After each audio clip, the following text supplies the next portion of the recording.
It's time to make some tough decisions, boys. It's time to follow me as I rank the musical numbers in Disney's live-action Beauty and the Beast. That's right.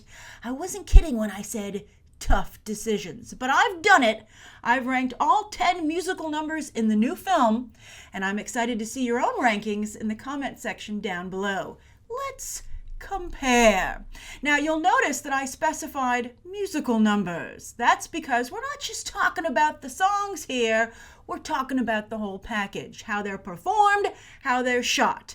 And as you'll not only see from my reasoning behind my rankings, but when you see the film itself, those factors make a very big difference. Now also, there are the tiniest of spoilers in these rankings. They're very slight. I feel it's okay to watch even if you haven't seen the film. But I gotta give you a heads up. There is one somewhat large spoiler. I think it's debatable, but I will give you a heads up when we discuss it so you have the chance to skip ahead. And as always, there are chapter times noted in the video description to allow such skipping ahead. All right, so number 1, Belle.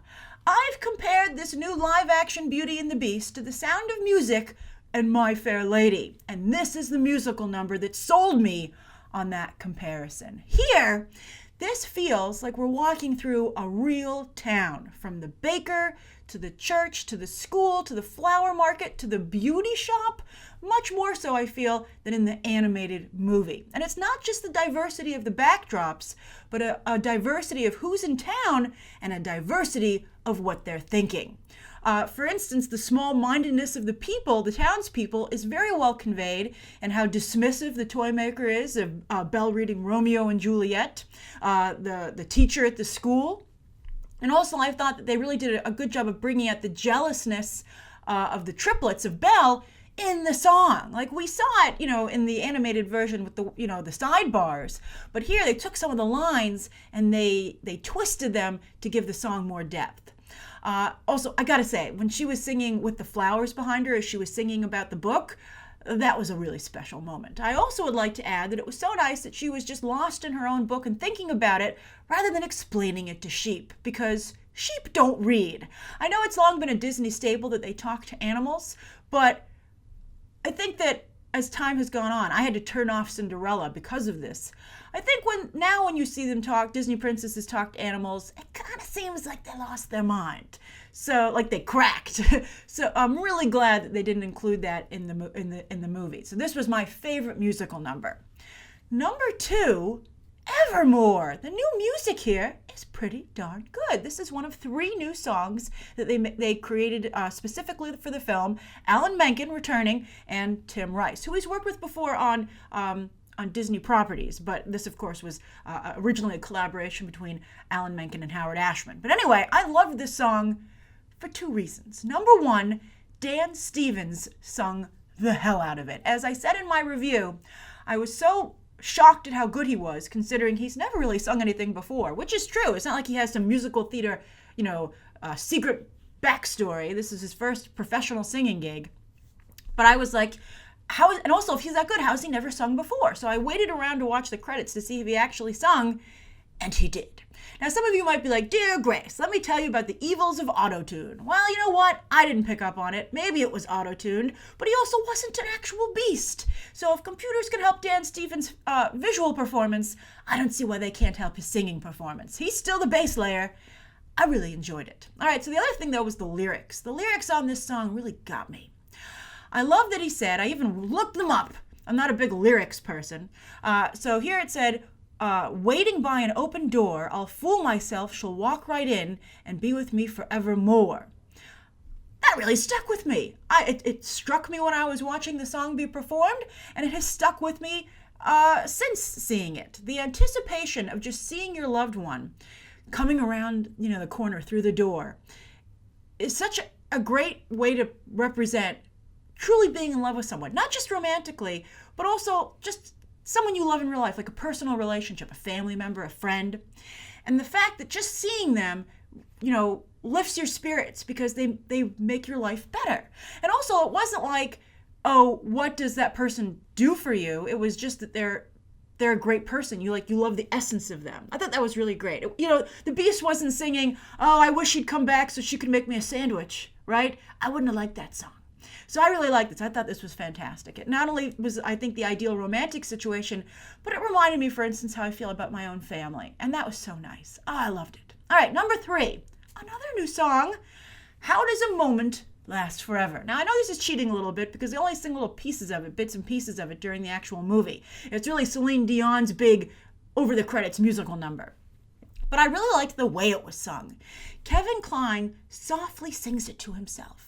And it was a perfect way to sing this song, I feel, with all due respect to Celine Dion and her French-Canadian belting out of songs, which has given her a whole career. But I think that this song was about a moment lasting forever for you personally. So to have him softly sing this to himself, his voice cracking in certain places from emotion, I just really liked it. I thought it was great. This is where performance really heightens the song. And also, I was really taken with Maurice and Belle's backstory. So this is a little spoilery. This is it. I'm giving you a moment to go down into the video description and skip next to number 4. Still here? Okay, so I like this idea that they were an artist couple, living in the Bohemian section of Paris, and that really gives Belle and Maurice so much more depth. Like, you understand them more, why they don't fit in the small town, why they react to people the way they do. It just gives you such a better idea of who they are as people and makes so many more of their decisions and stances make sense that it's just fantastic. And that's, I think, why Belle wants so much to know where she came from, because those answers do, I think, give you a better sense of self. So I thought that was fabulous. And so this song to me not only reminded me of that, but I thought it was really haunting, but in a good way. I just thought, also, who doesn't want to have a moment last forever? It also, I think, again, doubled down on this idea of loving a person and the essence of them, and that they made a difference in your life and you want to remember them. Wow. All right. Number 4, Be Our Guest. Here it is. Why not number 1? Sacrilege? Well, here's the thing. There are a couple of problems with it. It's done on a much smaller scale in the live-action movie. It felt like they performed it in an actual dining room. A fancy dining room, for sure, but a regular dining room nonetheless. It wasn't like the banquet hall feel that the animated movie had. Also, it was smaller on scale in the performance, less showmanship from Lumiere, and it really felt like a private, intimate show that they put on just for Belle, rather than a show-stopping musical number that happened to be performed for one person. That's what made it special, right? That it was like this show-stopping performance done for an audience of one. But, it was meant for an audience of hundreds, and, actually was performed through the movie magic. But this seemed like a little private backstage number just for Belle, and I felt that lessened the song somewhat. But then also, speaking of Lumiere, I was shocked to learn that Ewan McGregor, when he appeared on Stephen Colbert this week, had never seen the original Beauty and the Beast. That's who I was talking about. He actually said, "I've never seen the original Beauty and the Beast." And Stephen Colbert was like, "Don't you have 4 daughters?" And Ewan McGregor was like, "Yes, aging from ages 6 to 21. And he's like, "And you've still never seen it?" And he was like, "Yeah." And if I were Disney publicity, I'd be like, "How dare you? Keep that to yourself, even if it is shockingly true." So I think that the problem there is because he hasn't seen the original version of Be Our Guest and the whole movie, I think Ewan McGregor didn't understand how famous the song is that he's performing, that how cherished it is by fans, and how important it is not only to the original movie, but to Disney as a resource. They play it at the theme parks, they have it in rides. I think he would have realized that he undersold it if he actually had some perspective on it, I guess we could say. I also think another problem is that he's very self-conscious about his French accent, as he also talked about on Stephen Colbert.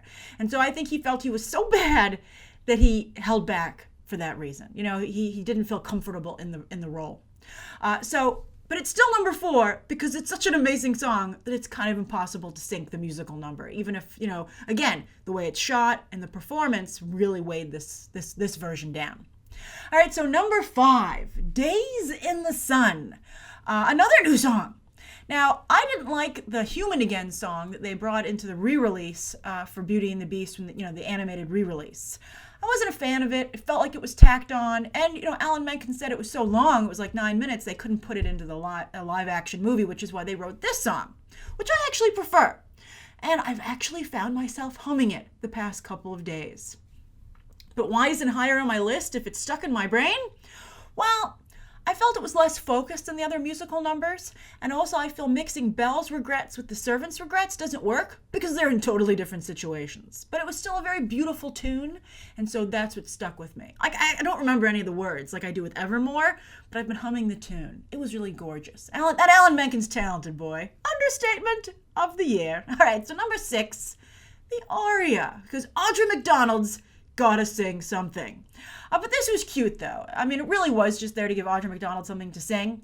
But I liked her character a lot. And I also liked Stanley Tucci as her husband, because they really had this vibe, even though it was so quick, of working not only a working artist, but of a working couple. I just thought that was great. Like, you instantly felt like you knew them. I thought that was so good.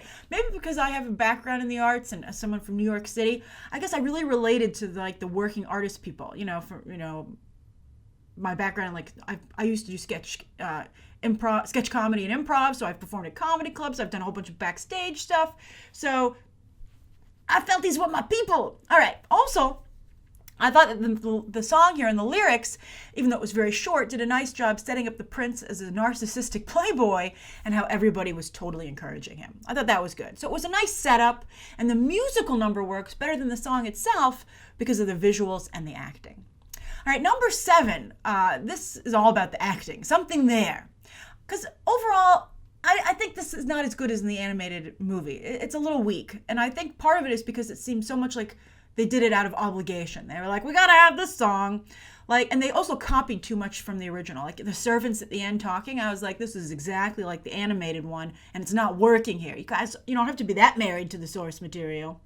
But I did like how in the song, you really saw Belle and Beast falling in love. You actually picked up on that. I liked it so much. I liked this musical number, not so much for the lyrics, or even the tune to some degree, but I liked it for the stolen glances between Belle and the Beast. That, I think I might actually be attracted to you. What? Yeah, I like that too. Emma Watson's shock at falling in love with the Beast. When they did it in the animated one, there's that famous thing where Belle grabs her pinky, right? That feminine moment. But that seemed a little bit, like she knew someone was watching her, right? And also she was just more like concerned. She was like, do I really want to do this? But Emma Watson, I liked it. She had a more, I think, modern take on it. Like, yeah, I actually am finding myself falling for a beast. It's really ridiculous and weird. We have to kind of laugh about it because it's so stupid. And it made it seem more like your girlfriend talking about it, which was good. I liked it. All right, so number 8. Beauty and the Beast. Why is it so low? Well, weak sauce, my friend, weak sauce. First, Emma Thompson's ridiculous Cockney comedic accent is a far cry from Angela Lansbury's original, more authentic and emotional performance. And because this isn't a comedic song, Emma Thompson's really just lost. She's like, I forgot I had to sing this when I made my character choices. And so the other problem, though, in addition to Emma Thompson singing, is that we're too far away from Belle and the Beast while they're dancing throughout the number, the musical number. Like, I could feel them falling in love with something there, but here they were just like, I think that the movie, Bill Condon was more like, look at this amazing ballroom, instead of look what amazing thing is happening on the ballroom floor, dance floor. That's what the song in the moment, this musical number is about. I also felt it was just a bit muted. Like when you watch the original, there are these swells of music, like when the Cupids painted on the ceiling are like, oh, look what's happening down there. They didn't do that here. And they didn't even have the swells of music. It just, again, this was something that felt smaller. All right, so number 9, Gaston. Hands down, the biggest disappointment of the film. Not so much the character. I don't want to be so hard on Luke Evans because, he had to go along with creative choices that were made by the powers that be here with this film. But this song really suffered. Oh, it was bad. Like, for instance, as I said in my review, they cut the line, every last inch of me's covered with hair. And I was waiting for it. I was pretty upset. I'd be like, come on, Luke Evans, are you playing Gaston or not? You don't want to open your shirt and show off your hairy chest? Well, maybe this role isn't for you. You don't have a hairy chest? Get the makeup department in here and let's stick some fake hair on there. There's no shame in it, Luke Evans. Also, he didn't juggle and eat the eggs. I mean, I know he can't eat the eggs like a cartoon character can, but they should have come up with something similar. It didn't have those moments. It never really felt like Gaston's song. Like, he never really got into it. And I think they mistakenly felt that it was LeFou's musical number. I understand they have Josh Gad, and he's, of course, Olaf from Frozen. He has a big Broadway history. You want to give Josh Gad his moment. But then make a new LeFou song. I'm sorry. This is not his song. It's Gaston's song. and they took it from him. And again, the overall decision to dial down Gaston's bravado really, really hurt this musical number. This was one of the biggest casualties for that. But then number 10 was also a problem because of the same thing, the mob song. Luckily, though, they made up for him for ruining all his songs with some truly evil dialogue. So I thought that was good. But here he had to again share his song. I like to call her the Melissa Leo villager, one of the hateful people who was in town. I was like, get your face out of here, lady. Like, she was already kind of hateful, but then she kind of like edged in on the mob song, and I was like, get out of here. You're even worse now. Also, his disagreement with LeFou, they were like, we got to try and backpedal on LeFou because he's got to be a likable character because we've now made him a symbol for the LGBT community. But the problem was that it ruined the momentum of Gaston revving up the hate in the crowd. He was like, hold on, sidebar, you have to do this, LeFou. And you were just kind of like, eh. Also, they didn't march through the woods. You got to march through the woods. It's like a big part of the song. And I also think they had a lack of close-ups here as well. They really, maybe they didn't want to make the town too hateful, but I think they didn't really go for the hate that was going on here. I mean, if you're going to have Gaston rev up the crowd, let him rev up the crowd, They can make up for it later. So that's my rankings of the musical numbers and Disney's live-action Beauty and the Beast. Are you surprised which are at the top and which are at the bottom? And also, how do you feel about how the musical numbers were translated from the original animated movie to live action? What do you think of the choices that were made, and what are some surprises there for you? And of course, don't forget to share your own rankings down below. And you can check out some more Beauty and the Beast videos right now.